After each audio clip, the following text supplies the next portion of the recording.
Good morning, everyone. It's 5th June. Let's quickly look at the headlines from the Indian Express newspaper. In the first page, we have who will be held accountable for exam paper leaks? Don't bet on it. Records show most get away. Then we have Venezuela, India in talks for long-term energy pacts. Then we have Army Chief accelerating absorption of drones. Better command system. Again, very important for defense perspective. Moving forward, we have dip in temperature, gusts with speed up to 90 km per hour. Rain lashes Delhi NCR. Again, very important for environment perspective. Going forward, we have chemo patients bear the brunt of war in West Asia. Then we have Tata Memorial study finds radiation cuts bladder cancer recurrence risk over by 50%. Then we have Agri Stack E-Jagrati Mahakumbh 2025 among winners of E-Governance Award. Moving forward, we have re-evaluation CBSE delayed login after experts flagged gaps. Again, very important for education perspective.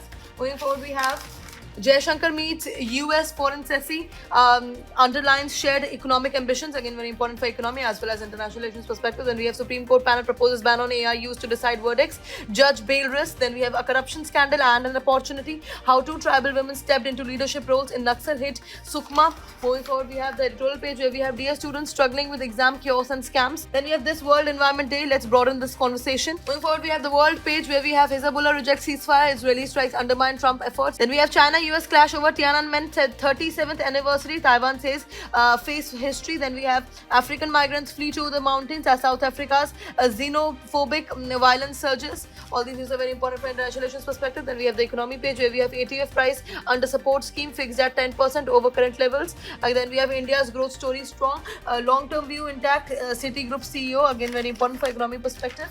Lastly, we have the explain page where we have old ties, new Nepal, what India needs to negotiate. Then we have Ken insolvency process pause check, bounce cases, SC2 rule, again very important for law perspective. Then we have Instagram breach shows the perils of giving AI too much power, again very important for science and tech perspective. Lastly, we have congestion resources rules, why residential areas are more vulnerable to fire, again very important for infrastructure perspective. And that is it for today. Thank you for watching.